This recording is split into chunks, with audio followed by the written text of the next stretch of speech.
Welcome, listeners, to another episode of Listen, Learn, and Love, hosted by Richard Osler. My guest joining us via Zoom is the Broderick family. We have Joni and Phil, who are the married parents of Kyle, who's also on the podcast. I can see them on my screen zooming in from Virginia, but you will hear them. Welcome to the podcast. Thank you. Thanks. We're glad to be here. Some of my guests I reach out to and kind of gently invite them to be on the podcast. And the Brodericks have been willing to be on the podcast. I've been following their story for quite a while. It was recently featured in Lift and Love, and we'll link to that in the show notes. But it prompted me to reach out to them and see if they were willing to share their story. Phil and Joni, how long have you two been married? So what is and we put you on the spot. 30, no, it's like 41. No, 39 years. Oh, sorry. 39. Yeah, I should always just trust Joni on that. A long time. I have these spontaneous questions. My wife and I often not quite sure how many years we're married, but they're the parents of 4 kids, ages 22 through 35. They had 3 girls, and they had Kyle. And Kyle's joining us on the podcast, going to share his story of coming out gay and just their journey to support and love their son, Kyle. And I think our joint prayer is that if you're walking this road as LDS parents and have a gay kid, that this family's been on this road for several years now. Some of the insights, impressions, and feelings will help you, as well as listening to Kyle, who's, walking this road as a gay Latter-day Saint, and his story perhaps will help you understand the road that our gay Latter-day Saints, queer Latter-day Saints walk. Is that okay for an introduction? Yeah, that's great. Tell us, if I haven't mentioned already, where do you live in Virginia? We live in Ashburn, Virginia, right outside of DC. Okay, and are the parents from Virginia, or did you grow up in Utah and take work in Virginia?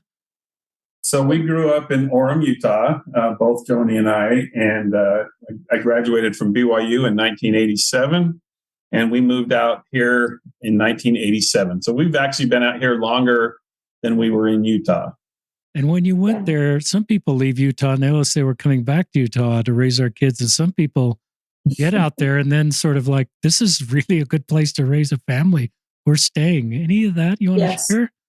Yeah, I mean, that's what we decided. We love it out here. And, my parents have both passed, but before they passed, they were always asking me, when are you moving back to Utah?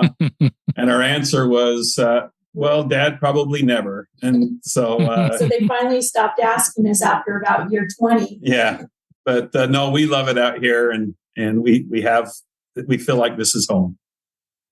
And this is the 3rd podcast we've done from your ward. We did Thomas Fairholm, shared his story as a gay Latter-day Saint, episode 4112. And we did the Seacrest, if I'm saying their last name correctly. Brittany, Seacrest, Maeve, and Brittany was episode 497. So this will be episode somewhere in the 500s. So we're glad to share multiple stories from this wonderful ward.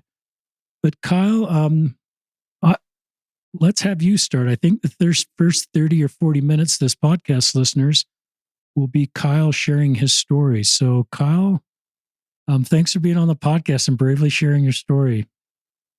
Yeah, thanks for having me. I'm happy to share my story.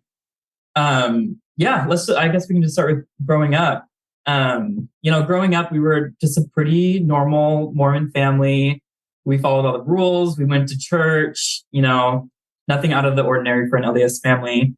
And I probably realized in middle school, maybe a little bit before that, but definitely in middle school, I probably knew I was gay.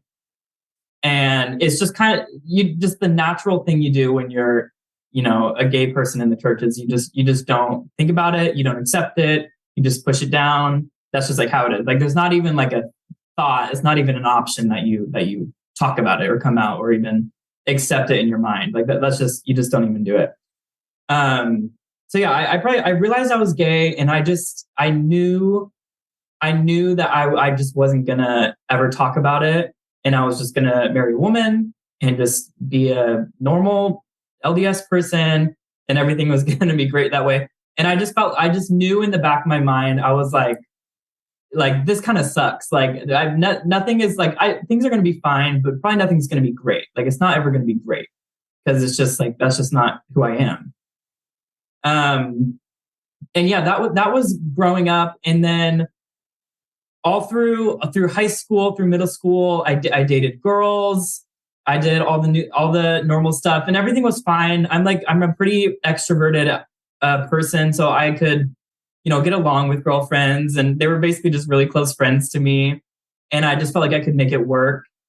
And then I went to BYU freshman year, and I was getting ready for a mission and everything. And I finally came out to a couple of people at BYU. It was kind of pulled out of me by people, but I finally came out, and I still think I just had that same idea. I was like, I'm just going to serve a mission.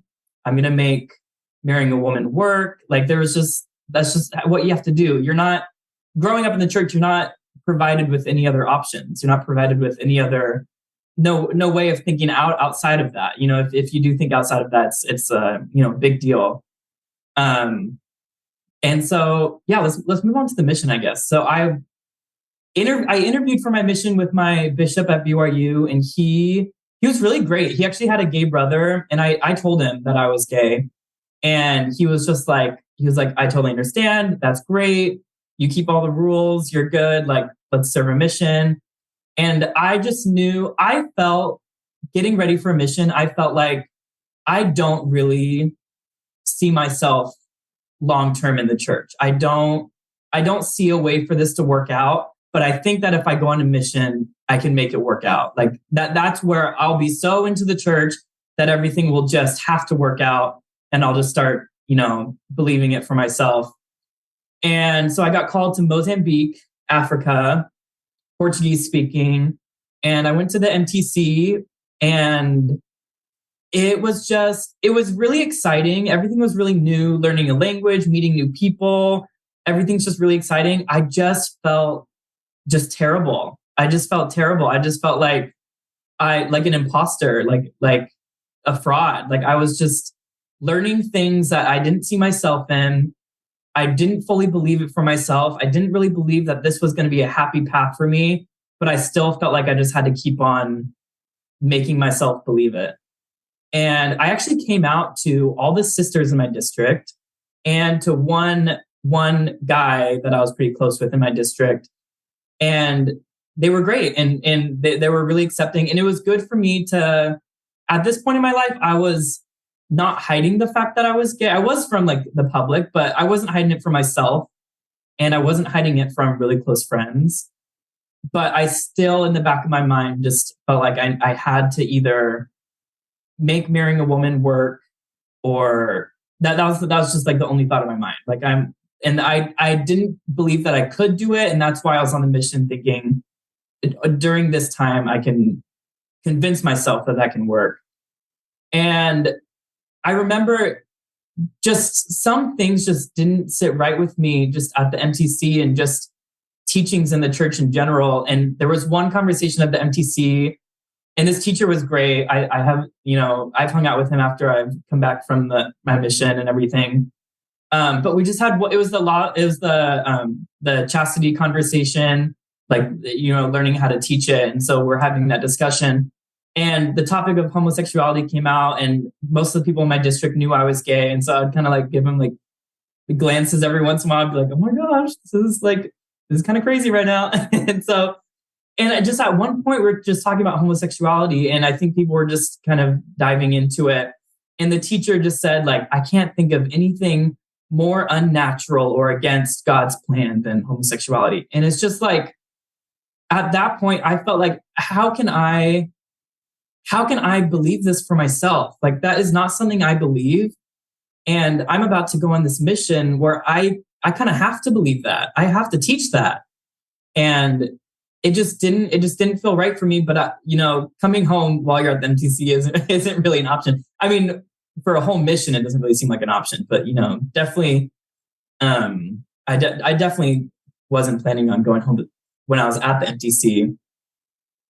And then I went out into the field and I went to Mozambique, and the first few weeks were really, probably first few months too, were really great just because you're in a new country, you're learning a new language, you're meeting new people. I mean, you're in Africa. Like it's fun and it's exciting.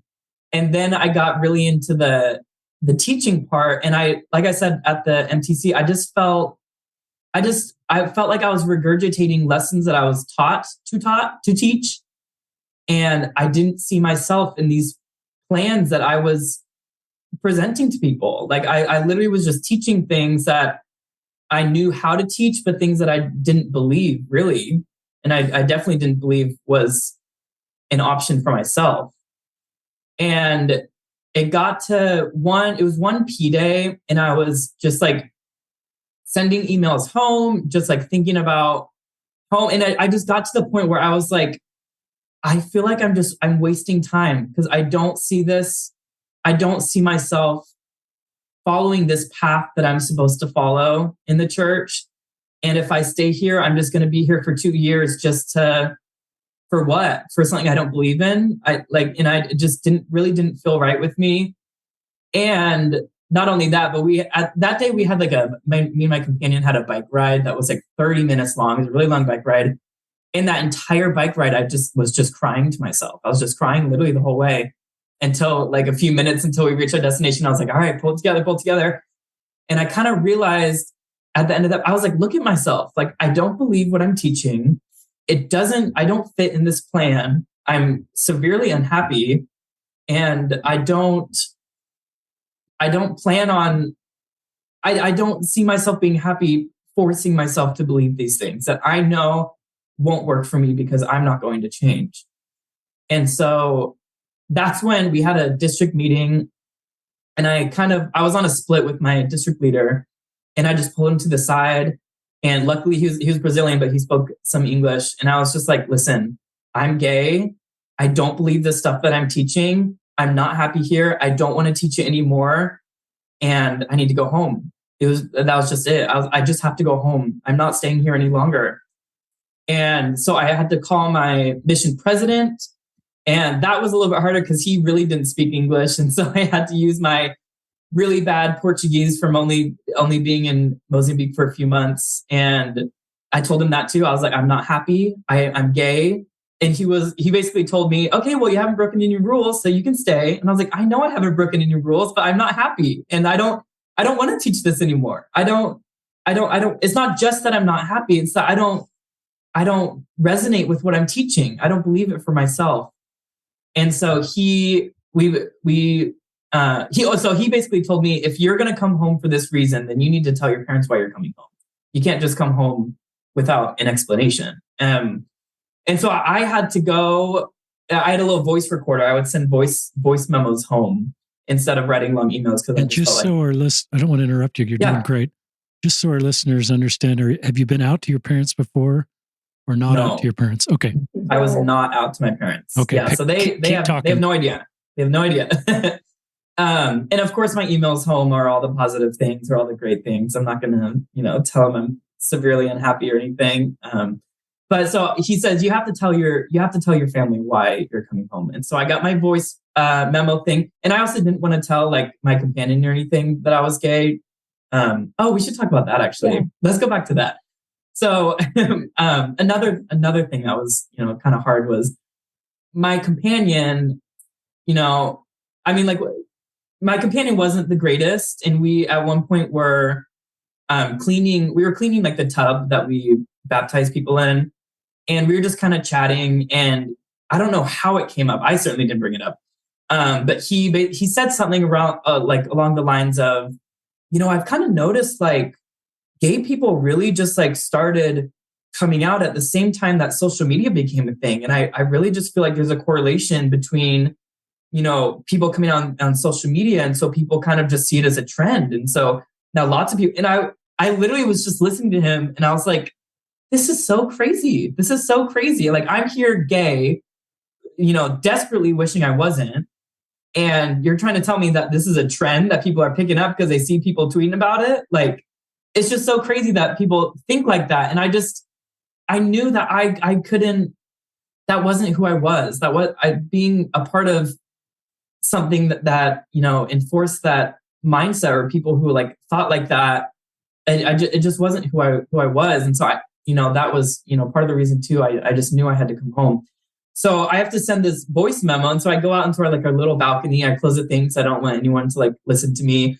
And I'm just bawling into this microphone. And I'm like, I'm gay and I'm coming home. And the president said I could come home and I'm sorry. And I know it's crazy and all this stuff. And I've never listened to that voice memo again. It's a pretty crazy voice. My parents, I'm sure, will talk more about that. But and then we planned a time for a video conference, and we got on a video call like a week later, or maybe days later. Same day. Hour. Let's just. Okay. Well, that just goes to show for me, it felt like weeks. Yeah. We hear a voice recording and I'll be on a video. I'll be able to call you in 1 hour. Oh, So yeah. from us hearing this, and there's a huge time difference from us hearing this message to when we actually get to speak with them is within an hour. So we're like, what do we say? What do we do? Like, we had all this information. Yeah. So I threw a lot on them. I was like, I'm coming home. I'm gay. Your life's about to get flipped upside down. Mine certainly is. And all this stuff. And, they did the best with that information that they could. And they can talk more about that later. But it basically, they tried kind of getting me to stay there and trying to hold out, don't make any rash decisions. And this is something I've been thinking about for, my whole life, but certainly on the mission all the time. And I was like, guys, I am coming home. I'm not making this work. I don't want to make this work. It's not for me. And so I got on a plane a few weeks later, and I came home, and they greeted me with the welcome home stuff and all that stuff, and that was good. And you think there is a huge stigma around like coming home early from a mission of shame, or they did something wrong, or they weren't cut out for it, or they're a quitter. I really, though, I just didn't feel that, because I knew what my story was. I knew what I was going through, and I knew that I wasn't quitting it because I wasn't cut out for it. I knew that I was quitting it because it wasn't for me. That wasn't my path. That wasn't what I was like meant to be doing. And so I came home, and the family was great. And honestly, what they just did was they just listened. They understood what I was saying. They were supportive. They were loving. They didn't push ideas on me. They didn't tell me what path I had to take. And so I just got to kind of figure it out myself. And it was kind of like, I came home and there was kind of just like a switch in my mind. And I, growing up in the church, the church kind of tells you how happiness comes about, how to be happy. Not only how to be happy, but that the happiness we feel from being in the church is unlike any other happiness in the world. And it's the greatest happiness, and you can't find that elsewhere. And I think to myself, I'm like, I've followed all the rules. I've done all the good things. I went on the mission. I repressed being gay. And those were the unhappiest moments of my life. Like, what else could I do? That was it. And then I kind of just like had that switch, and I was like, okay, I don't want to cry. I had that switch, and I was like, I don't have to live by those rules anymore. I don't have to I can define happiness for myself. Like, how can the church define or tell me like how I can be happy? And so I realized once I kind of let go of that, once I let go of the church dictating how I could be happy, I could find my own happiness. And, being out and being gay and living a gay lifestyle, has made me so much happier than doing all the quote unquote right things. And so once I kind of let that go, and like once I started realizing that like happiness isn't one path, it's not one strict, the narrow path, as we like to say, like, you can find that for yourself. And that certainly wasn't it for me. It certainly wasn't it for me.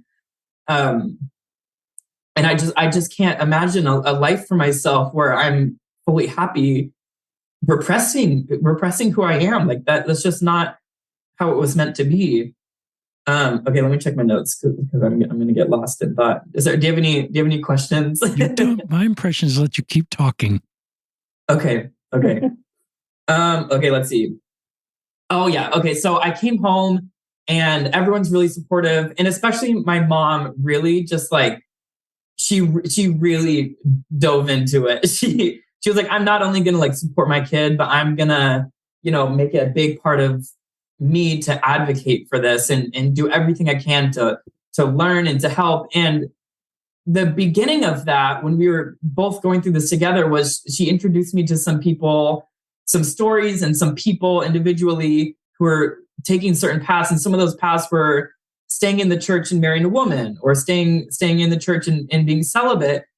And I heard her out and I listened to it, but I just knew that wasn't for me. Like I'm not going to do that. I'm not going to marry a woman, and I'm also not going to try to live this life where I'm going to try to do that, make the best with what I've been given. Like I am gay, and I'm going to live a gay lifestyle. I'm not going to repress that anymore, or live inside this like box of how I'm supposed to be living, or how gay Latter-day Saints are supposed to approach being gay. Like I'm going to approach being gay how I want to approach it, not these like certain paths that the church presents to me. And so I kind of I told her that, and I was just like, I appreciate these resources, but for me, I don't see the church as a part of my life. I don't see that in the future as that being a part of my life, or these paths as being things that will make me happy in the long run. And so that was kind of just the point where I just said, I'm not going to be a part of the church. That's just not going to be a part of my life. And that doesn't mean that I'm going to go off and be crazy and be anti anything. It just wasn't the path for my life. And they were really, really supportive of that. And, to me, people are going to find the path that makes them the happiest and do what works for them. And for parents, whether or not they think it's like, right for them, or their opinions on it, or how they were raised, they're going to come to that conclusion anyway, that the kid is. And so all parents can do really is kind of be there to support them, help them, and guide them. And so I was really fortunate that they were there for me to just support the choice that I was going to make, because no one knows what's going to make me happiest, besides myself. And I've tried all the things. I've tried the girls, and I've tried the, pushing it down, and, you just have to follow what is going to be the best for yourself. And so, after the mission and after that click, or that switch happened, I just felt free. I just felt different. Like I didn't have this like thing over my head of, oh, it's never going to be great because you're gay, and it's never going to be great. Now I just kind of switched, and I was like, it can be great. It can be whatever I want it to be. And so that was like kind of a big point in my life. And that was happening while I was at BYU. So this was after the mission. I was back at BYU. And around that time, I'd already knew in my head that I was leaving the church and that I wasn't going to be active. And around that time was when the honor code stuff was going down too. And so BYU had taken out the part in the honor code about homosexuality and what they can and can't do. And so when that was taken out, it was a kind of a big celebration. People were like, oh my gosh, like, can I go on dates? Can I hold hands with a boy on campus? Like, I don't have to like hide anymore. And it was a big deal. And it was, really celebrated. And someone had talked to the honor code specifically and asked like, hey, is this true? Like, can we really? And they had confirmed to us. They said, yeah. Like, it looks like there's no punishment that can be involved with, Be treated the same as you can just be treated that you can date just like anyone else can date. And that was huge. I was like, the perfect timing. Like I just came out, I just got home. I want to date. I want to find, like, I've been, repressing this my whole life. Now I can finally be with a boy or something. And then soon, and it was really great. And then soon after they were like, actually, like, misunderstood. Actually, you can't. Like, I know we took it out, but still, you will be punished for it. Still, if you do that. And that was when all the protests started. And that was like, because, when they took out that part of the honor code, people felt safer, people felt happier, people felt more hopeful. People came out of the closet because they felt like it was a little bit of a safer place for them. And so for them to kind of go back on that was a really big deal. And that's why there was all that protest. And then that's when, I'll let my mom talk about that later, but that's when, my mom came out and protested with us. And that was kind of a point where it was like, okay, so not only like are my parents going to be supportive of me, but they're fighting for me. They're fighting for us. They're fighting for this community too. And they're not just gonna, they're not just doing this for me. They're like, this is for a whole community. This is for like a greater good, especially within a church where a lot of people feel unsafe and unhappy, being gay, being queer. And, it was, I think, the honor code stuff was, kind of a good thing for us in the sense that we kind of came together and like realized that we, care about this cause and we want to fight for this cause. And that's when my mom kind of realized that she really wanted to dedicate a lot of time and a lot of her life to, fighting for people in the church to have a better and safer experience. And yeah, I don't really know what else to say. I graduated. I'm happy. I'm out and I'm gay and it's all great. And yeah, sorry, I talked a lot. I don't know if you have any questions. Our listeners like to hear from our guests. They can hear from me anytime. So I bet they have a lot of questions they'd like to ask you, but I think just thanks for being honest with your story, Kyle. This is a safe place, listeners. We try to share people's stories, and your story's real and valid and your lived experience. And thank you for sharing it and all that you did to make this work. And tell our listeners, I want to come back to your story, but I want to get your parents talking. Just tell our listeners what you graduated in and what kind of work you're doing. Yeah, I graduated with a degree in information systems, and I'm a software engineer now. And I'm loving it. I'm living in DC. I'm working remote, so I don't ever have to leave my apartment, which is awesome. Yeah. That's great. So I think I became aware of your mom when I knew the protest was going on. I think it was in Salt Lake City, the one I'm thinking about. And that's probably when I became aware of your family. So I'll let either your mom or your dad pick it up from here. Do you want to go? Okay, sure. All right. Well, do you want me to? You can start wherever you want to start, Joni. You can start with the learning your son's coming out of a mission. He's gay at the same time. You could start wherever you want to start. Okay. Well, one thing that Phil and I thought would be a little bit important, just to give a very brief about how we grew up in the church. We both grew up in the church, born in the church. Phil's family goes way, way back, has pioneer heritage. So we grew up in the 1970s. So, and we both grew up in Orem, Utah, which is in Utah County, which is, pretty homogenous as far as people being the same, looking the same, believing the same.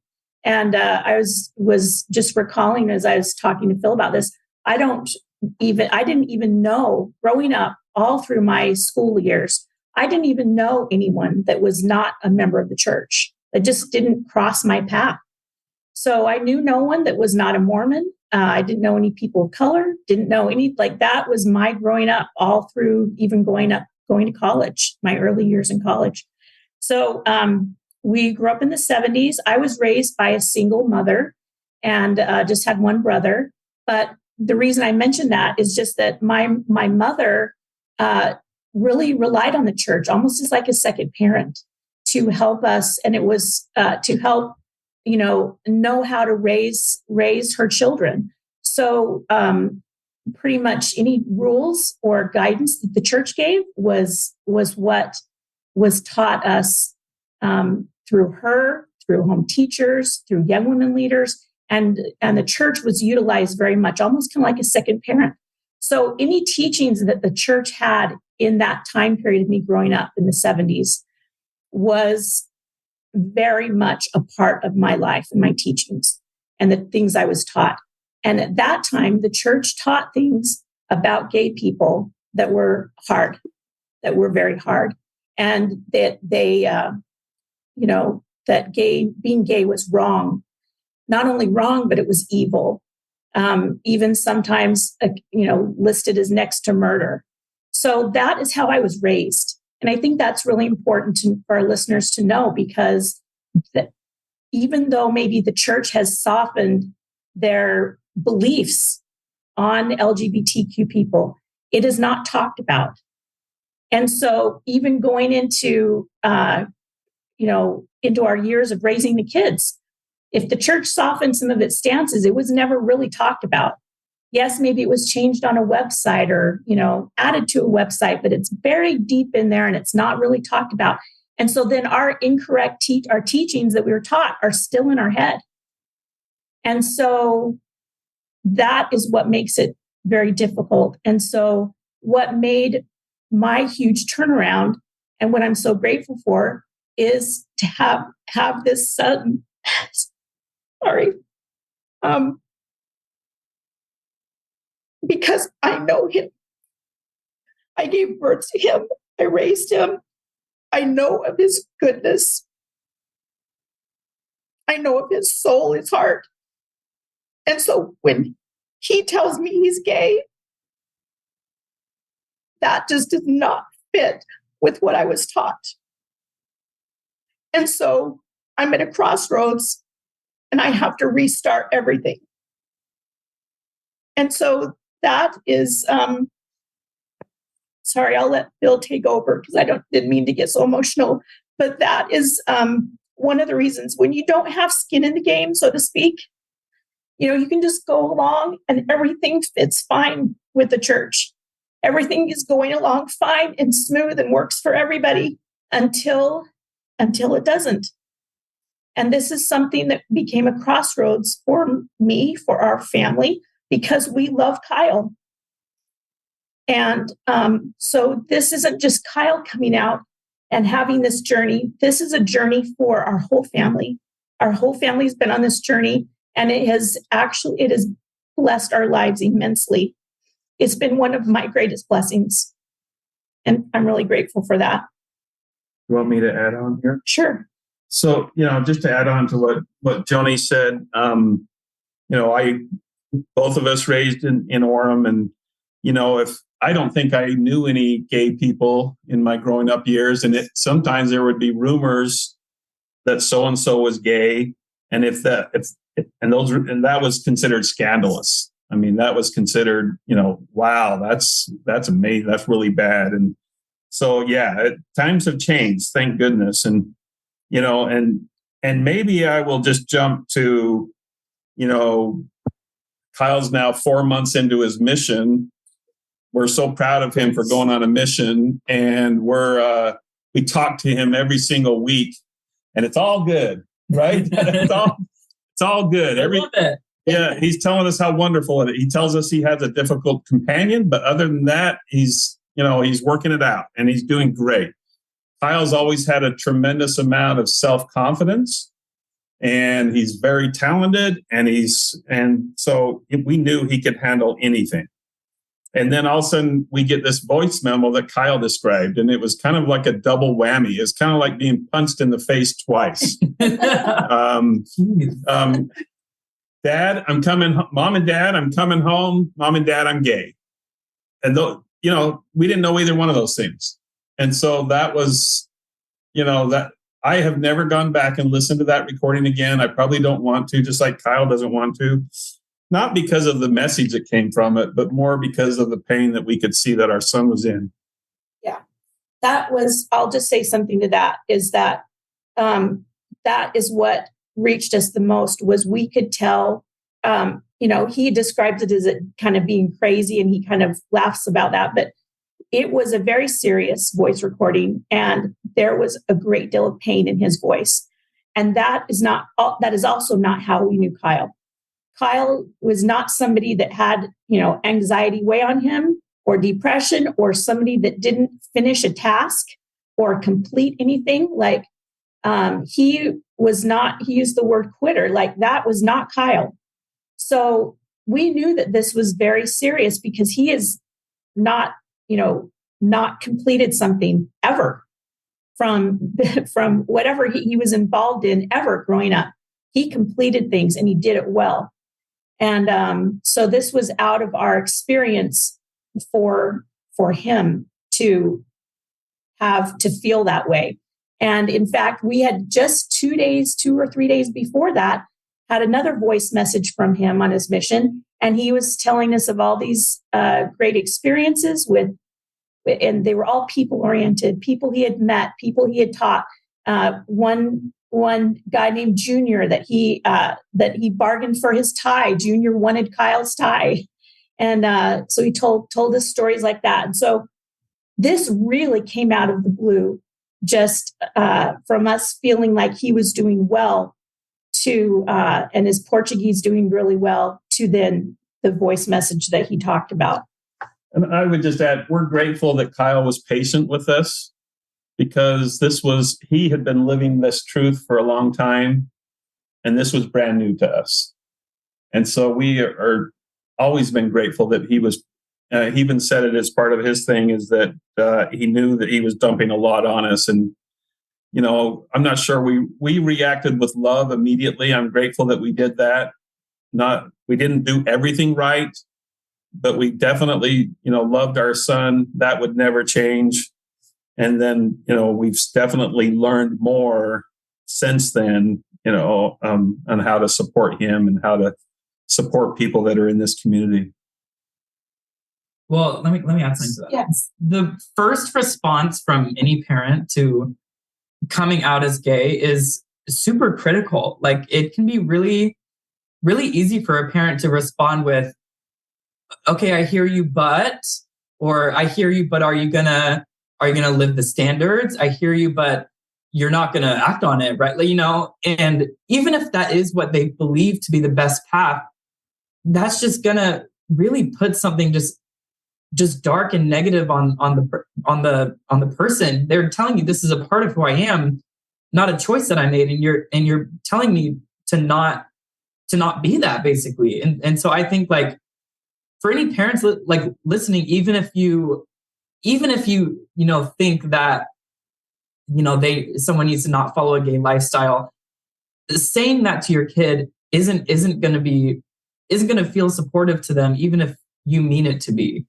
And so I think, just like we talk about patience, you need to be, as a parent, you need to be patient with the ideas you're pushing on them, because you don't know how you're going to evolve, or you don't know what you're going to learn about it. And so it just needs to start with, I hear you, I love you, and I want to support you, and let's keep talking about it. And I want to let you know, it can't start with what your idea is of what they're saying. It can't start with why you think that's wrong, or immediately what you need to do about it. Yeah, that's really good. Do you have any questions about that? I just like you continuing to share your story. I could probably jump in, but my impression is not to. And you have more to share that our listeners need to hear.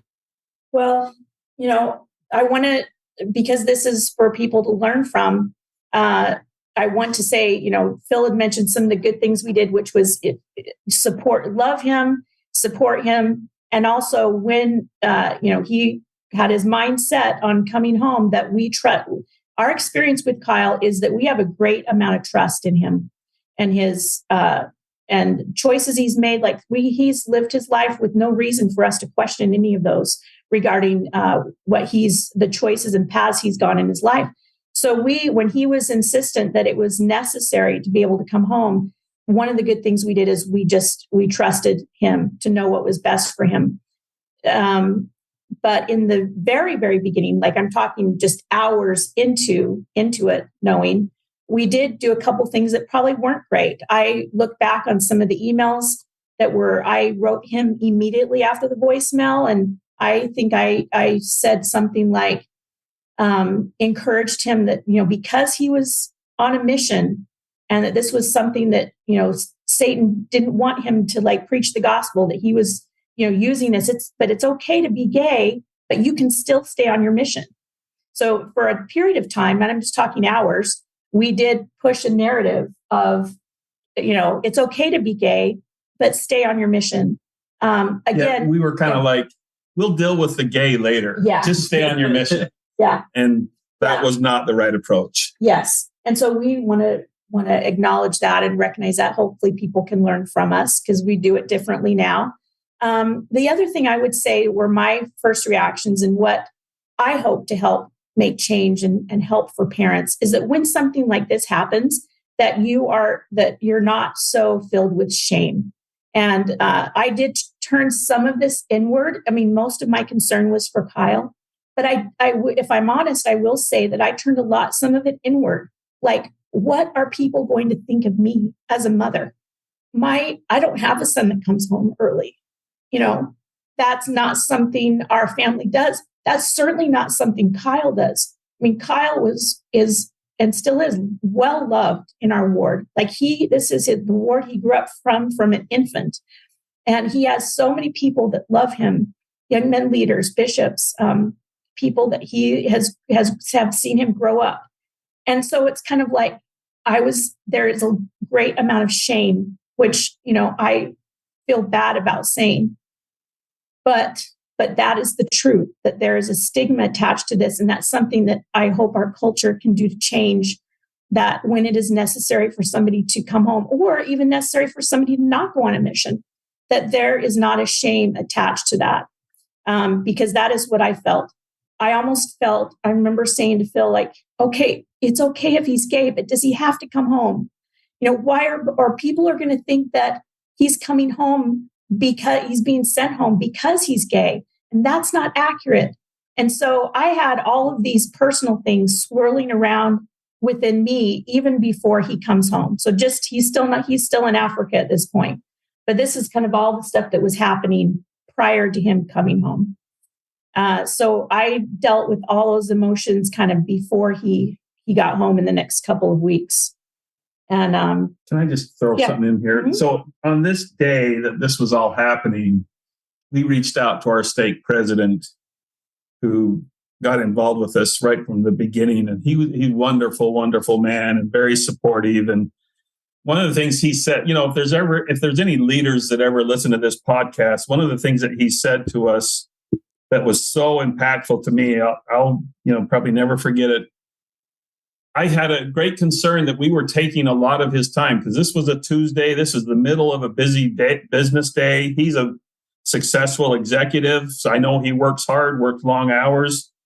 And I said something to the effect, President, we're taking a lot of your time today. I know you've got a busy job. And he says,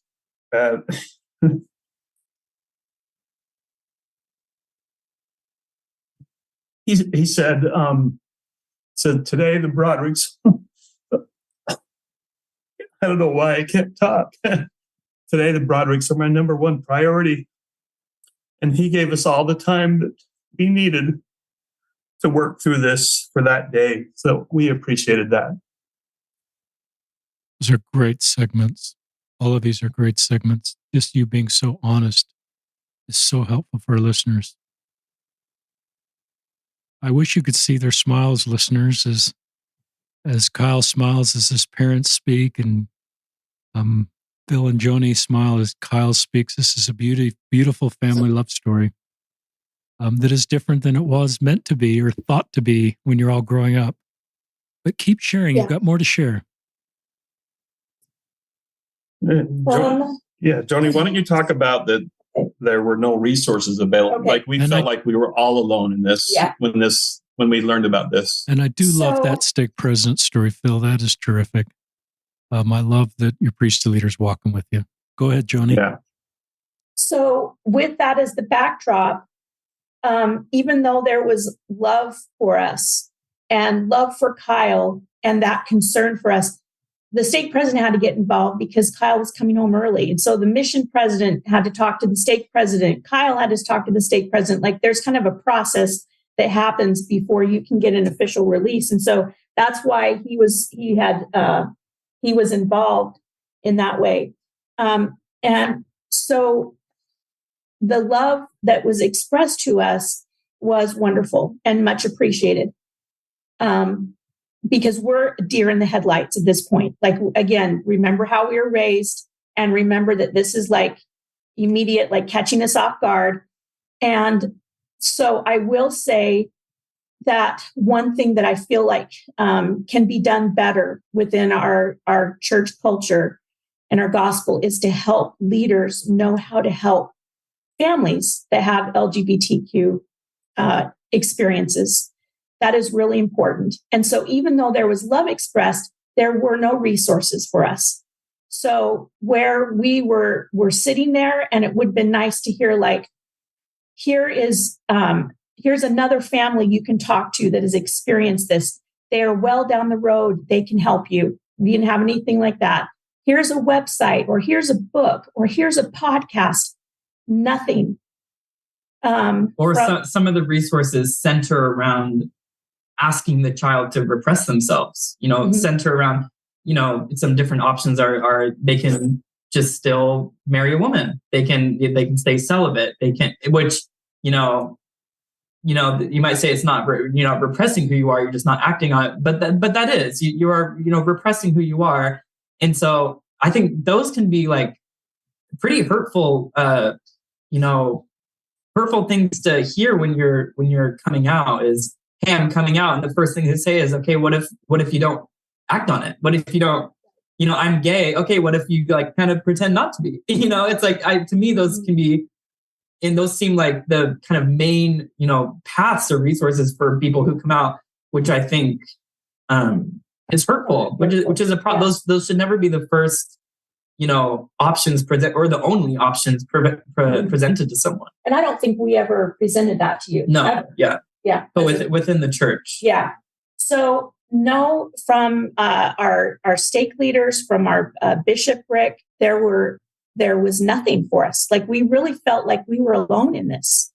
So that's where I start. That's just kind of my nature, is if there's a problem within our family or with a friend, like I just dig in and start reading, researching. Like, I didn't even know, we weren't even guided to the church website, Mormon and Gay. Like, we didn't even know that even existed. So we felt alone. So that would be part of it. And then I just started delving into everything I could. Like, I think this bullet point I wrote down was like, so we have this new information about Kyle. Now what? Now what do we do? And so what I chose to do was just start getting my hands on everything I could read. And one of the first things I read, I found actually on the church website, there is a YouTube video called The Macintosh Family. And I saw this wonderful family, 7 kids. I think I showed that to you, Kyle. We had that time together, watch that. But that video just alone gave me this sense of hope, because I'm seeing another family that is like our family, although larger, but that's a Mormon family and that has a gay son. They've been on this road at that point for about 7 years. And to see this loving family, and that just knowing there's one other family that was experiencing this just filled me with hope. And so then I found out that she had a book. So I ordered her book. And again, this was probably just only a couple of weeks after Kyle came out. And I remember laying in, I think I power read through that book in like 1 or 2 days. I would lay there in bed and just highlight page after page. And I'd tap Phil on the shoulder, read this. This is how I feel as a mother. Like, that book really spoke to me as a mother. So we should mention the name. It was Love Boldly by Becky McIntosh, and which I know you've had her on your podcast. And yeah, that book spoke to me because it was from the perspective of a mother. And that's what I could relate to, because I had this tremendous love for my son. And so everything she was writing about spoke to me. And that became probably the first foundation, was just to keep this love for my son and not change him, not change him at all. Like, I started to have this desire, like, he doesn't need to change. He is perfect just the way he is. I just love him. And so, but I still didn't know in the space of the church or the gospel how this fit. So I just kept reading. I stumbled across your podcast, and I would spend many walks walking and listening to podcasts and sending it to Phil, and he would listen to it. And we talked about it at night. That was the very beginnings of our learning, was hearing other people's experiences and stories. And that started to really resonate with us, like really realizing like we are not alone in this. We are not alone in this. And not only are we not alone, but this is going to be okay. Like this isn't something to be afraid of or worried about or ashamed of. And that was just kind of the beginning of it. Yeah. Do you want to say anything? Well, I guess I would say, one of the things of President Nelson's, ever since he's been the prophet, has been to seek personal revelation. And we, Joni and I support President Nelson as the prophet, and we had to seek personal revelation. And Joni had some very spiritual experiences. I've had my own spiritual experiences. And one of the quotes in Becky McIntosh's book was that she kind of just said, I don't know what to do with all this, but I'm just going to leave it at Jesus' feet. That quote always stayed with me, leave it at Jesus' feet. And so that we, through our own prayers, through our own personal revelation, we don't claim to know the answers and how everything's going to work out eternally, but we've both received personal revelation and personal comfort that God knows Kyle, God loves Kyle, and that we should just love Kyle and accept him for who he is and not try to change, and that everything will be okay. And so we just put our hope and our confidence in that personal revelation that we've received. We have a testimony of that, and we've received that revelation, and we're comfortable with it. And we don't know how everything's going to work out, but we feel like we've received personal assurances from our Heavenly Father that things will work out, and that our job is just to love Kyle and not try to change him or not try to force him down a path that's not good for him.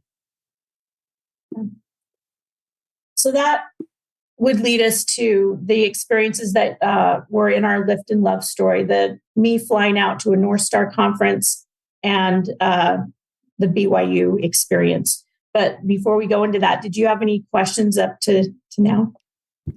I think our listeners are really appreciative of your story, and it's very helpful. So keep sharing it. Okay, so after Kyle came home from his mission, we're still probably grappling with this, but learning a lot through podcasts and whatnot.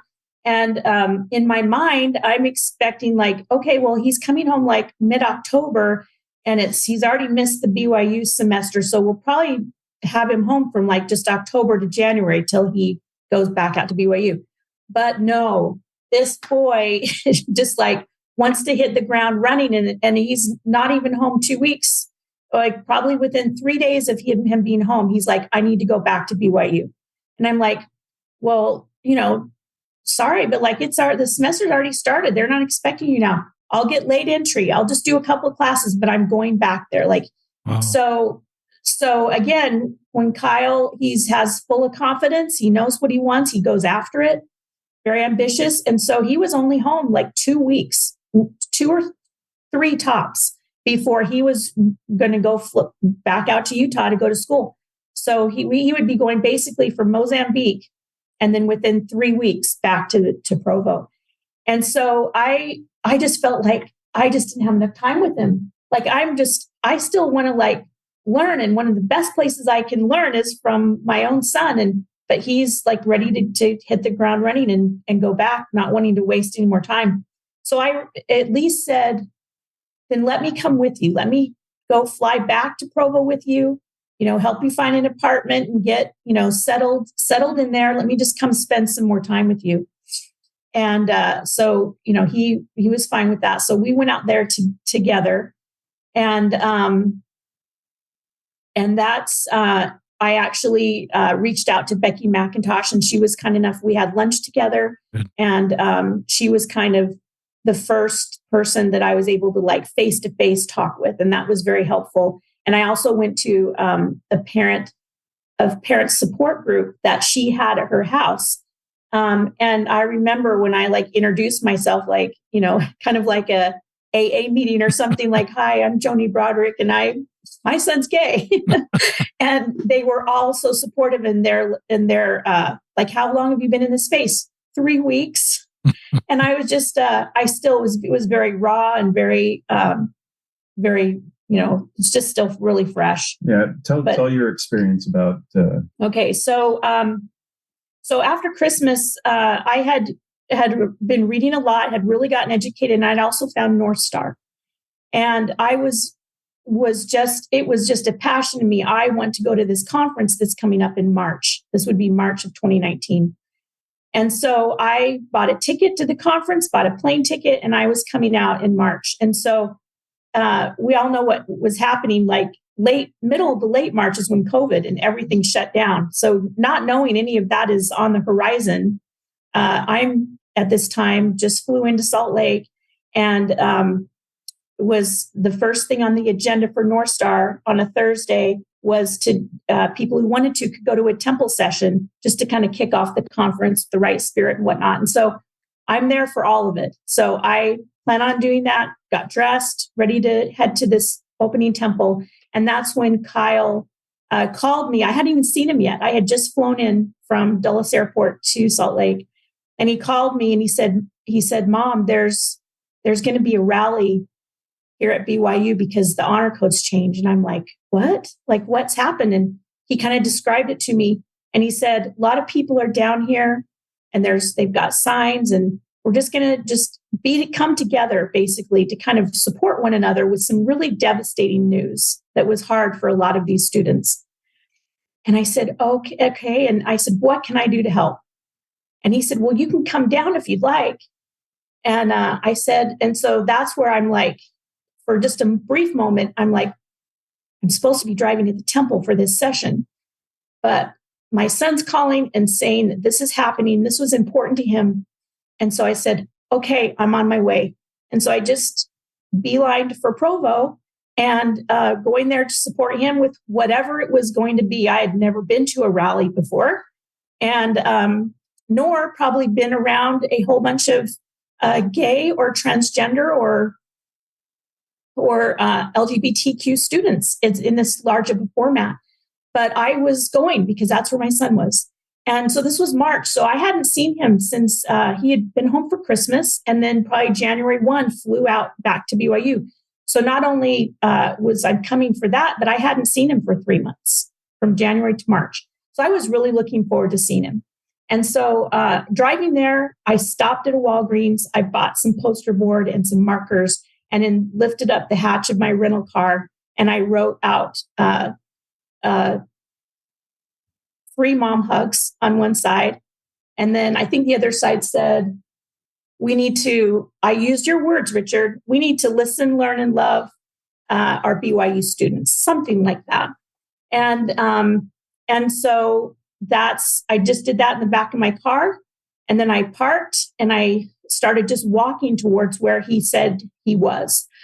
And there were a lot of students there, a lot of them. And it was kind of hard to hear some of the students that were not LGBTQ were shouting things like, just go home, transfer to another school, like saying things that were very hurtful. I could hear all that. Then I could also see a lot of other students that were just quietly being together with either the pride flag or handing out bracelets, or just there supporting one another. It was very wonderful. But I was looking for Kyle, because like I said, I hadn't seen him. So I was excited to see him. And so I'm kind of walking through this crowd of students, and then he sees me and comes kind of running to me. And I have this sign in one hand, and then he gives me a big hug. That's the picture that was taken by some photographer that was then put on in the newspaper. But that was a great experience, just to be there and see him and embrace him with this hug. So I was really glad to see him. And I kind of forgot I had the sign that said free mom hugs, but I was hugging Kyle, and another student, probably not knowing that this was my son, just seeing that I was hugging him, So the student was behind Kyle, and I was hugging him. And so Kyle couldn't see him, but I could.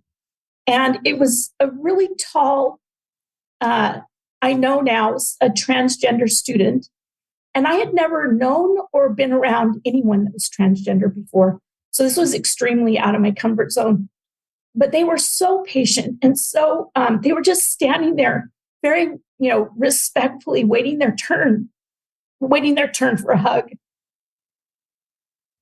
And so after Kyle and I finished our embrace, I just looked at this student and I said, "Do you need a hug?" And they just quietly nodded their head and said yes. And I was not crying at the time. I had a big smile on my face. I opened both of my arms, and this person was probably 6'2", very tall. I'm only 5'2". So just opened my arms and embraced this individual. And like I said, this was extremely out of my comfort zone, but it instantly was completely comfortable. I was just enveloped with this love for this person that I didn't even know. I didn't even know them, but I was filled with this love for them. And it wasn't me, it was the love of the Savior for this person. And I was just being the vehicle for it. And it was one of the most transformative experiences that I've had. And that gave me another layer, another base of the changing of my heart, the changing of my experience and advocacy around this issue was that day at that rally. Yeah. I think an important theme for my parents' experience is just learning from everywhere, from lots of resources. At BYU, if I were to turn in a project and cite one resource for the whole project, I'd get a failing grade. You can't just look at one place for all the answers. And, so they're reading books, they're listening to podcasts. And I think one of the most important things is just listening to LGBTQ people. She said that the experience of just seeing all those people at BYU was, a huge moment for her. If we keep using the same resources, we're going to have one answer and one solution. And every individual has a multitude of paths they can choose, of so many different ways that their life can go. And if your mind is set on one path, chances are you guys might have some dissonance there. And chances are you're not going to have a good, well-rounded idea of what the options are for a person. And so, whether you agree or think it's a weird, resource or whatever, just listen, learn, your podcast, listen and learn from lots of different places and people and resources, and then find out what's going to work best for you and your family. Yeah. That story of you planning on going to the temple, I love the temple. I think of the temple points us to Christ, but also points us to our family. And our family on this side of the veil and the other side of the veil. So I love, to me, the temple pointed you to your son at BYU that day. And you were honoring your temple covenants by being with your son and doing what you did. And it would be more comfortable to go to the temple. You knew that world. But to be there with Kyle, did you know she was coming? Maybe you did. And I think you did. But what we'll talk about when you first saw your mom and those signs, and just to share that experience with us, to have your parent there with you. Yeah, she had called me and she was kind of just like, "What are you doing?" I was like, "Oh, there's actually a huge protest going on right now." And it actually wasn't. She said it was my idea. It wasn't my idea. It was her idea. She said, "Oh, okay, should I come?" And I was like, "Come to BYU? Like to come to the protest?" And she's like, "Yeah, I can get signs, I can get pins, I can get whatever." And I was like, "Yeah." Did that surprise you? It did surprise me. Like she said, it was uncomfortable and there also weren't any parents there. There weren't any, really any adults. Certainly, like the staff wasn't there and probably couldn't be there. And so it's a bunch of kids, a bunch of college students, and then my mom is standing there. And I think that's just so important. That's just, for a different generation, a different age group, to show like people have your back. There, it's not just the younger generation that is going to fight for these rights. People are going to have your back, if they're just willing to like listen. And that's all my mom was doing, was she was just listening. And so I think it was huge, and it was important. And I think especially people seeing that it's possible for an LDS parent to be supportive and also be, LDS, like you don't have to choose one or the other. I think it was really important in that sense.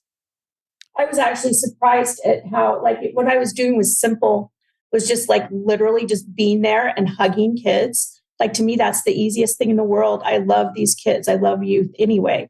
But I think I was really surprised at things that were tweeted or that were texted you, or that were the response back from seeing a parent there was probably more than I anticipated.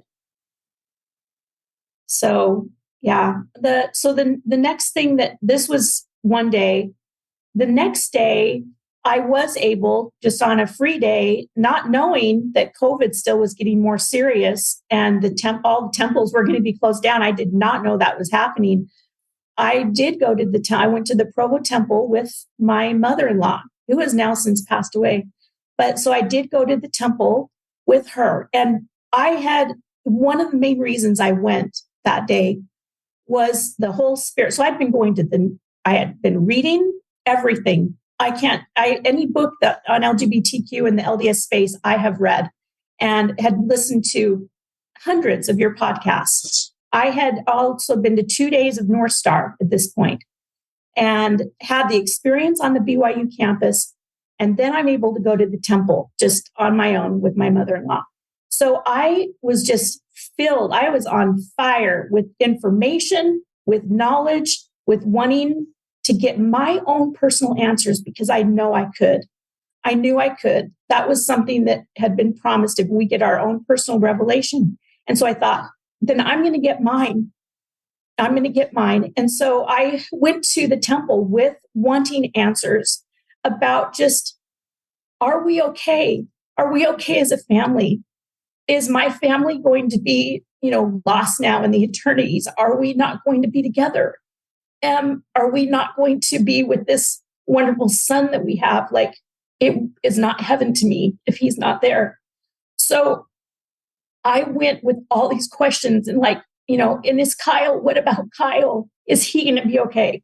All these things I went to the temple with. And in short, I will just say that I got answers to all of them. And very deeply, like, I have never had an experience like this in the temple or since, that was this profound and deep. But I was taught that entire session. I was taught and guided and heard the voice of the Lord to me personally. And in a nutshell, what I was told was, you are completely fine and your family is fine. I love you. I love your entire family. I love Kyle. I know he's gay. He's my son. I created him that way. And when I heard those things, and that I'm not to worry about him anymore, that there is a plan for Kyle. God has a plan for Kyle. And I truly believe that. He is just not some lost person out there. And so I got these answers that were very real. And I walked out of that temple completely fine. It does not matter what is thrown at me from other people, from the church, from prophets, from things that might be difficult to hear, or that Kyle's on the wrong path, or that he's sinning, or that things are all going to be lost. Like, it didn't matter what was going to come to me, because I had just gotten my own answer straight from God. And so I didn't need to have a middleman. I knew. And from that day forward, I have been completely fine with, my job is just to love Kyle. And I do. I love him. I trust him. I will support him with whatever his path and journey looks like. And that is what my role as a mother, what our role is as a parents, is just to love and let them know that they are loved and they're perfect and they're perfectly created just the way God intended. And I have come to really feel that these wonderful kids that are created LGBTQ are for us to learn, to grow, to love, to become more like the Savior. I am sad to say that as a, at the time, how old was I at the time? Probably 54 at the time. It's taken that many years of my life to learn this lesson. And I may not learn this lesson if I didn't have Kyle, as my son. And I'm really grateful for people like you, Richard, and many others who are willing to be in this space and be an advocate and ally without having, quote, skin in the game, without having to kind of be pushed up against a wall like we were. And because of that, I'm very grateful for Kyle. Because of this experience, it has made me a better person, a better parent. It's brought me closer to my Savior. It's increased my own testimony of personal revelation, because I have this personal experience of getting answers for myself that I can't deny. I call it kind of my own personal Joseph Smith experience.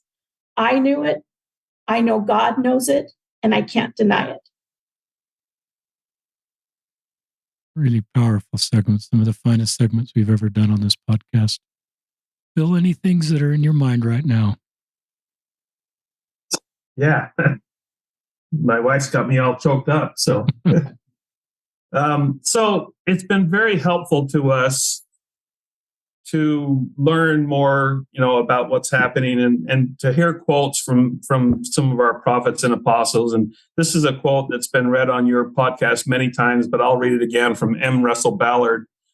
We need to listen to and understand what our LGBT brothers and sisters are feeling and experiencing. Certainly, we must do better than we've done in the past, so that all members feel they have a spiritual home where their brothers and sisters love them and where they have a place to worship and serve the Lord. So when I became aware of that quote, that was very helpful for me, because it was kind of freeing a little bit. It's like, okay, I can listen, I can investigate, I can try to learn about these people. I almost felt a little bit of guilt, but it was helpful to me to feel like I could, really pursue and learn about this. And as I've mentioned earlier, listening to so many stories really helped me. And our stake president, about 4 months later, asked us to meet with him and to write down kind of what we had learned over the previous 4 months. And one of the things, and I'm just going to read what I wrote and maybe chat about it for a second. That's not too long. I wrote, while every LDS LGBTQ story is unique and personal, there are several consistent themes. Most seem to realize that they are attracted to the same gender early in their life. One thing they strongly believe is that this must be kept a secret. As they get older, they feel shame. They live in fear that their secret will be somehow found out. They feel that they will be rejected by family, friends, peers, the church, etc. They feel that God must hate them. Depression is common. Many try to bargain with God that if they'll do certain things like pray hard, study the scriptures, go to seminary, go on a mission, etc., that God will take this away from them. When they return home and they are still gay, this can be a crisis. In Kyle's case, this crisis happened 4 months into his mission. And then I say, somehow we as a church need to help our LGBTQ members not feel shame, fear, depression, lack of belonging, etc. If they could come out earlier and know that they would be accepted and loved, their young lives would be so much better. We as a church, as ward members or as leaders, none of us have ever received helpful guidance or been educated or received any training on how we can better minister to our LGBTQ members. Listening to other people's experiences and learning from them is one way we can do better. And so I would just have a couple of comments on that. One, Joni and I both wish that we had been better parents and that we had been more open on this topic so that Kyle would have felt comfortable coming to us and talking to us when he was 14 years old or 15 years old. But that didn't happen, and we didn't know any better, to do that. I always kind of think, wouldn't Kyle's experience, and when I talk about Kyle, I talk about all LGBTQ youth in the church, and there's a lot of them.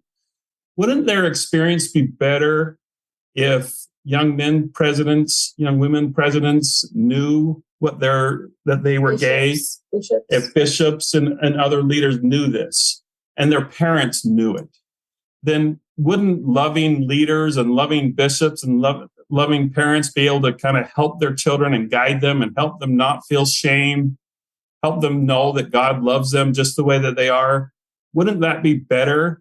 And so how can that happen? And I don't know exactly how things that you're doing can make that happen, but it seems to me like, gee, I wish wards would somehow talk about this once in a while with their youth, with their adults, so that if there's a 14-year-old out there that's struggling with this and feeling great shame and great guilt and has questions about what their life is going to be like, they would say, wait, I've got leaders that talk about this topic. Maybe I can go talk to one of them. Maybe I can talk to my parents. Right now, that doesn't happen. It didn't happen in our case. And so I would hope for a church and a community that would be better at helping these young kids, feel love and not feel shame for who they are. Well, that's a great I think segment. They talked about growing up and learning things that, just about everyone learns later to not be true, like gay people are evil. They're choosing this lifestyle. Part of learning things that are untrue is unlearning them. You have to actively unlearn something. You can't just, secretly, have an organization secretly change their mind about it and then hope people pick up on it. You have to teach to unlearn something, or else people are just going to continue to live with these ideas because we just don't want to talk about it. It's just, it's scary. It's different. People don't really have answers for it. And I think you don't have to have the answers, but you have to be willing to talk about it, because the answer is never to just ignore it, act like it doesn't exist. You have to unlearn bad ideas, and you have to just be willing to have conversations, or else you're just not going to get anywhere, and people are going to come out in their 20s and 30s and just, miss out on a lifetime of experiences. I think that some stakes and wards are better than others on this topic. I do feel like sometimes the church wants to just sweep this issue under the rug and not deal with it. Yeah. And I don't think that's healthy. It's out there. It's not going away. And I just would hope that this church would do a better job of dealing with this issue and this topic and helping families be more prepared for when they have their Kyle, moment, or there's lots of them out there. Every ward, there's lots of them out there. And if people would understand that and then really love those kids, then it would be better to address the topic and not continue to ignore it. I agree with that, Phil. I think a guest that was on a podcast that maybe the one right before you reminded me that a survey at BYU indicated that 13% of all BYU students that took the survey, is a pretty broad survey, identified as something other than straight. So that's if you think about that in our young men's, young women's ward stakes, that 13% identifies something other than straight, then you're exactly right, Phil.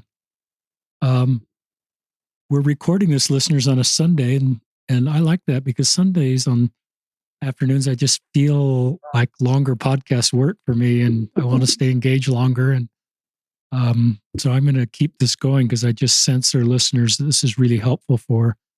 I have a question for you, Kyle. I have a couple observations I'll get to, but I think it's pretty clear to our listeners that your parents are in the church and you're not. Do you want your parents to leave with you? And if not, why? No, I just like they want me to do what is going to make me the happiest. I want them to do what's going to make them the happiest. Just like they want me to make choices that are good for me as long as I'm not hurting anyone else. I want them to do the same.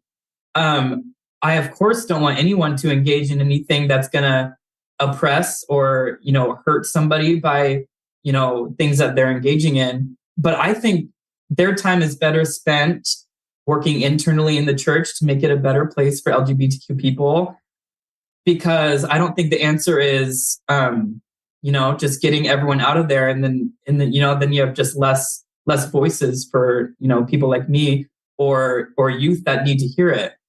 From what I've heard from my mom is she's a voice and she's someone to listen to within the church, and people. It's actually crazy the things she tells me. People are coming out to her. People are opening up to her at a young age, and I just think I had no one like that. Like I had nobody that would have made me feel safe to do that. And so I think that the fact that they can be there and they can be a voice and just someone to listen and show that we can be a happy family. We're happy. We're good. We haven't gone off a bad path or whatever. And we love and accept our gay son that's out of the church. Like I said, there's so many paths for so many different people. And so, just because I left the church, I don't expect everyone in my life to follow one path. There are lots of paths within the church. There are lots of paths without the church. And as long as, no one's doing anything to make anyone's life worse or make anyone or oppress anyone, then I'm happy that for anyone to be in any space and be a voice and be someone that is safe to, be there for LGBTQ youth. A lot of grace in that answer, Kyle. And I just recognize where you are to give that grace back, because you've given a lot to this church and you've tried to make it work. And you bravely stepped on that plane to Mozambique with hope that somehow this would work out. It didn't. And to recognize there's not a place for you, and your best path forward is the path you've chosen, to then extend the grace back to your parents and other people, is an insight to your character. Thank you. So thank you. And just some thoughts, about Kyle. You've, I don't know. I mean, you're very at peace with who you are and your direction, and you're not 40 or 50 or 60 figuring this out. How old are you right now? I'm 22. So I think that's a good thing. Yeah, I invite everybody to stay in the church, but I recognize if someone feels their best path forward is not, I think you're doing a good job of that. And I think you've had clarity on just what is your path. And you seem very at peace with that. And I think that makes the rest of your life possible. And perhaps some of the pain and the shame and the self-loathing and trying to make this work, you don't have a decade or two of dealing with that. Now, that's just my feeling. So I think you're in a good spot. And I think you have a great life ahead of you. And I just recognized all that you did to make it work. And I think our listeners would let you know that you're bright, you're articulate, you're good. As your mom described you, as a mom describes sons, my wife can describe our kids in vocabulary I can never describe our kids. There's something about a mom-kid connection that's pretty tender, but it's an incredible tribute to who you are from the mom and your dad who's here with you on this podcast. We do a few of these podcasts with moms. Dads are a little shyer, but here's your dad on the podcast with you. And I think this is big credit to you and figuring this out and giving grace to others that have chosen to walk different paths. I think it's an incredible sign of maturity. That's an insight into your character. I love your visit to the temple, Joni, when you finally, it was the right time to go. And I thought about the revelation you got, and the thought came to my mind, would that revelation have been possible without all the work you did? I love this principle we teach in the church: better information leads to better inspiration. And I've wondered, because of all the work you did and the opening of your heart and getting all the information, that then going to the temple and asking at that point for very direct answers on how to do this, that they came. They may have came day one, but they might not have. So I just invite that's a principle I think for all of us listeners is if we're trying to figure something out. I like what the Brodericks decided to do. They were going to learn everything they could about this space and how to support Kyle, and they seemed to do that as soon as they got that message. And that to me is a beautiful family love story. So I love that part of your story and how instructive that is and helpful for other parents. And I love where you are at peace. And that's why the Macintosh story is very helpful to me as I became an ally. I love their story. And we'll link to that, listeners, in the show notes. There's two things we're going to link in the show notes: the Your Lifted Love story, and Lifted Love is doing such great work, and the Love Boldly book. Just so any listeners that want to read that, it's a terrific book. But Kyle, I'm going to come at you were on a plane ride from Mozambique announcing you were gay and coming home from your mission. Did you ever think some of the things that would happen, that you'd have your mom show up BYU with posters? You'd have your parents on this podcast talking about loving their gay son. Talk about maybe how this has worked out for you, and maybe the surprises. I'm putting vocabulary in you. Just, it's a pretty tough spot. It's a long plane ride home from Mozambique to Dulles. I don't think that's a nonstop flight, and I don't think it's 3 hours. So No. You're in a really tough spot, and you're wondering how your parents can respond, what your future's like, and just talk about how this feels to you right now. Yeah, well, I think I took enough melatonin that I was knocked out for most of it. But I did think a lot in Mozambique, because there was a period of weeks where I just wasn't teaching and just basically waiting to hear when my flight was going to be. And, from their response to my voice message, I knew that it wasn't going to be a case of, you're kicked out, we disown you. It wasn't going to be anything like that. I knew they still loved me. I knew everything was going to be okay. I knew it wasn't going to be like those worst case scenarios that everyone thinks about. I didn't know that, especially my mom would dive so much into it. Like she wasn't just doing this like for me. She wanted to help others, and she wanted to share her experience. And that was just, best case scenario. Like I can't think of any better outcome. It's easy to love your kid, but it's not always easy to, take the experience that you've learned from them, even though it's different from what you thought would be the right experience growing up, and just double down on that and just be like, this is what I've learned. I know this to be true. I know that people still struggle with this. And I know that there are a lot of families approaching this in much worse ways, and a lot of outcomes that are a lot worse than mine. And so, the fact that both of my parents can be a voice and be helpful in that world is huge. Like it's really important. And, like my mom, she said, it's a blessing that, I came out and she could learn from me. I think, it's changed all of our lives, and it's, give us a different perspective on everything. We know that there's not one path for any person to take. And, the fact that they can be there for people to, present what a good outcome can be and show that it can happen is really important. So I wasn't expecting it, but, I'm really grateful for it. More thoughts from anybody? Bill, do you have a comment? Yeah, I have a comment. While we're talking about family, I think we would be remiss if we didn't mention Kyle's 3 older sisters. Good. Yeah. Who are also on this path with us. Yeah, and good point. Every one of them from moment one accepted Kyle, loved Kyle. There was never judgment. There was never any condemnation. It was all about learning and understanding. But there was never a question about, oh, gee, our brother is gay. We need to change him. It was never that. It was always that he was loved just the way he was. And so I think his sisters deserve a lot of credit.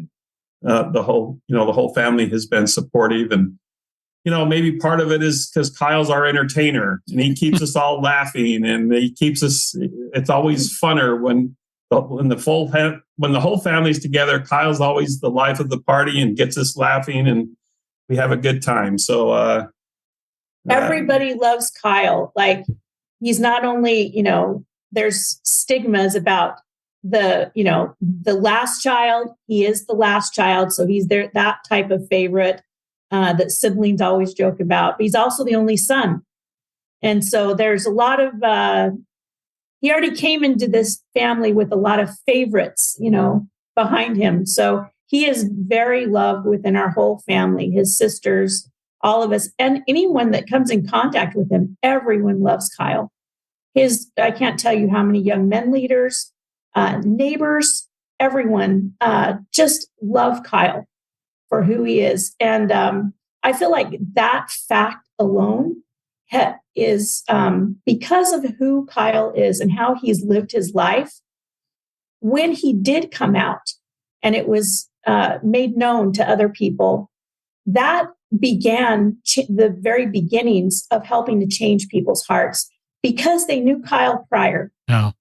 And because of the good person he was then, he is still that same person. They just have some additional information about him that they didn't know before. And that information might look different than what they were taught in the church. And so because they knew Kyle, like in our congregation or from being a neighbor on our street, that in and of itself was enough for them to start, well, maybe there's something wrong. Maybe there's something I can learn about that is different than what I knew before, that is different than what I was taught before. And so that speaks a lot to Kyle, that he's helping to change people just by who he is, just by the person that he is. And there are lots of little blessings that come out of it, like just little things like hearing my nieces just understanding that Kyle can have a boyfriend, like Kyle can be with a boy. It's not just boys are with girls, girls are with boys. There are lots of different, just things that they can learn at a young age. And, not to say that, we're necessarily teaching them anything. We're just, this is the world. This is the world. This is the reality. And, they were talking about the family. Like I'm really grateful for the way that the family approached, they could have been like, oh, okay, like we accept you, but don't do that around my kids. Don't be like that, but everyone was just so accepting and loving, and it, brought everyone closer together. And, I think just learning about different experiences for anyone is, helps everyone grow and just learn more about the world and, what's out there. I think about shame. Phil's talked about that, and I got a couple emails this week just from people that are aware of gay men in their 50s and 40s and 60s that have had really difficult lives. And the shame and the self-loathing that needs to be numbed for some people in ways that aren't helpful long-term, like drugs and alcohol. And they've had really hard lives. And the root of that is not alcohol or drugs, but the shame that creates from not being straight and not having and feeling terrible about yourself. And it's logical to feel that way because of the things that are said. But I do see improvement when I hear your dad talking about shame and how we need to take that out of these youth, and they need to feel that. To me isn't a change in church doctrine, but just teaching, that everybody's loved and you can have a relationship with God. You seem to have done a really good job, Kyle, of staying off the shame road. I don't sense, even when you're describing growing up, your parents describing you, I think it's a credit to you that you were dealing with this and you're aware of it, but you didn't seem to think that, I don't know how you did that, but you're in a really good spot now. You seem to be off the shame and self-loathing road and very accepting of who you are. Listeners, my guests call that internalized homophobia, which I don't think is born. I think it's learned. And so it's a credit to you that you've kind of got that out of you, if you had any of that, and have been able to move forward in a really healthy way. And I recognize we are making progress as a society and as parents and as a church to help people feel that the way they're created is not broken, and that they should feel good about how they're created. And any thoughts on that? Anybody, Kyle, or anybody on that? It's just, I think that's part of your story without directly saying it. That's helpful for everybody. Yeah, like I said earlier, it's to me, it's all about not letting anyone tell you happiness is going to be for you, or what is going to bring you happiness. How can anyone say that if you do this one thing, that's going to bring happiness for you? Because they don't know you, and they don't know what's going to work for your life. And so, like I said, when I came off my mission, it could have easily been, shame of leaving the mission, shame of, okay, everyone knows I'm gay now, and I feel bad about it. I'm never going to be I feel like I'm never going to be a good member of the church. I've left my mission. But I just, I don't know what it was. I just felt I'm going to choose my own path, and that was it. Just switched. Everything just switched. Like I can be happy by just being who I am. Just being who I am. Like we have instincts of what we need to do, and what I needed to do was live an openly gay lifestyle, just as anyone else would. I would just be myself. I would love who I would want to love. And I wasn't going to let anyone, tell me that I had to, repress anything or act like act like anyone but myself, And so once I made that switch in my mind, it was just, all that shame goes away, and it's just, I'm just living as myself, and that's all I can do. You seem very at peace with that. So I think the odds that you then turn to destructive behaviors because you're dealing with so much shame is pretty unlikely, and very likely you're going to have a wonderful life in all areas. And I think that's a good thing. And I think your contribution to society and your family to be where you are right now is a good thing. So, I think, I let certain ideas and let, how I was raised dictate so many things about myself. And, I could have easily left the church and then just held resentment and just, go on and on and on about all these bad things. And but at that point, are they not still controlling how I feel? They're still controlling me in that way. So I don't want anything to have a control over, what my happiness is going to be. I felt like it had control over my happiness for the first 19 years of my life. And if I was just going to hold on to resentment and just constantly think about all these, I'm just going to let it go. I'm not going to let them control me anymore. And so that was, I think that's what the switch was. I just taking control of my own life. More thoughts that anybody has? We're kind of coming to the end, but I'll just offer a couple of quick thoughts. There's a couple of fundamental truths. One, Kyle and other people who are in this community did not choose that. Right? That was not a choice somehow made during their lifetime. That's the way they were born. That's the way they were created. And the other fundamental truth is that you don't change. Like you can't. You don't change from being gay to all of a sudden being straight. And I think the Lord prepared me a little bit for having a gay son years ago. Before I knew Kyle was gay, I remember having a conversation with somebody, and I quoted to them Elder Holland's comment, and you've had this guy on your podcast, but Elder Holland said something to the effect that, after he came home from his mission, he wasn't magically going to become straight. He was gay, and he was going to stay straight. And he was gay, and he was going to stay gay. Thank you. And that had an impact on me. And before I knew I had a gay son, I remember having a conversation with somebody and kind of making that point. And now I look back on it and say, well, this is a little bit of a tender mercy, the way that the Lord was preparing me for that I would have a gay son. And I didn't even know it yet. So I love that. I do feel like I was prepared a little bit. I love that. Any more thoughts anybody would like to share? I think I'm good. Are you good, Joni?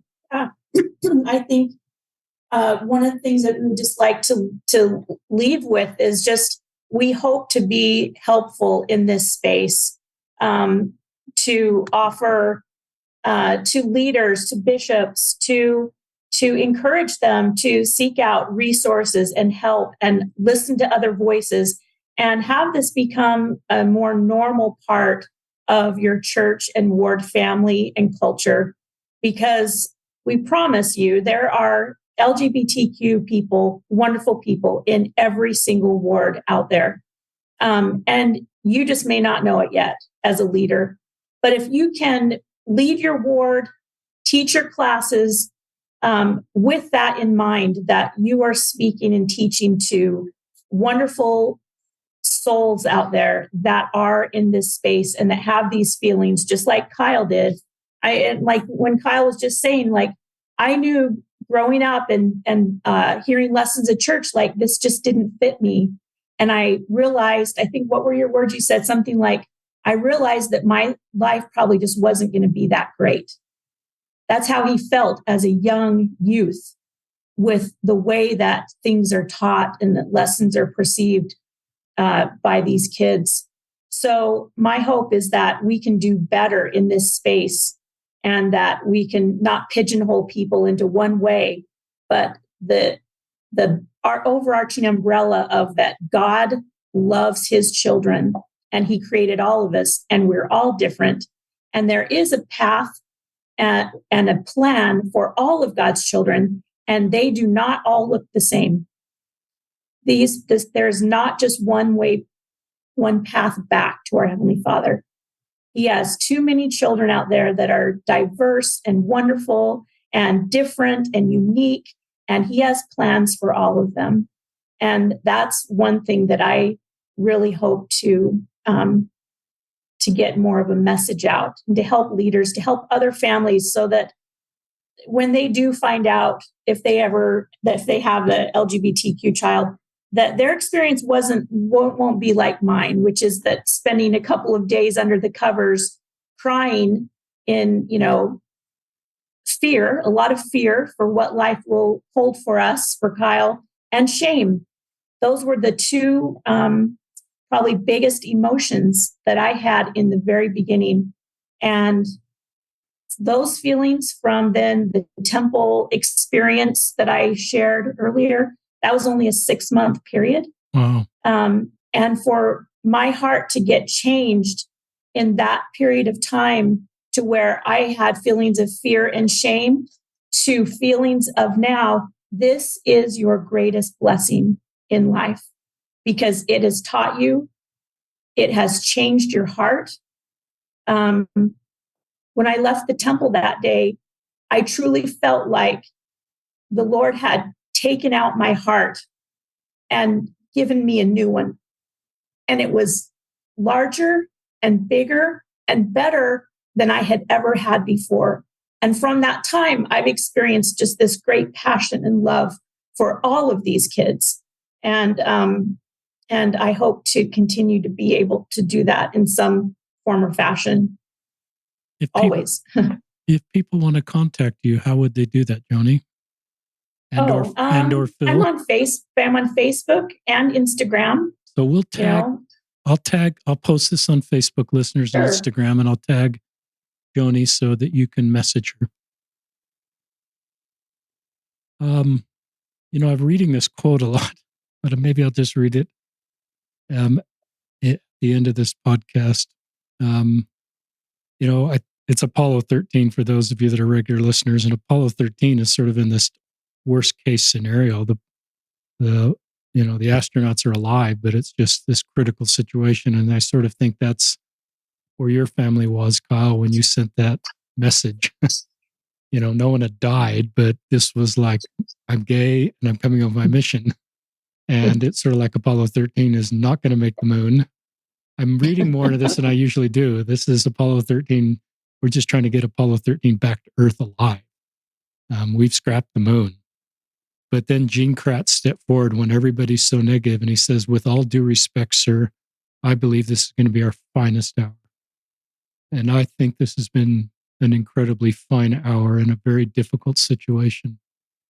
And it's a beautiful family love story, and it's not perfect. And your parents weren't perfect right at the beginning, and perhaps you would regret some things, Kyle, but I think it's a beautiful family love story. Now, for all three of you to be on my Zoom screen, and I've just seen the interaction between you and the smiles and the support. This isn't fake, listeners. You know that from feeling this. This is real. This is a beautiful family love story.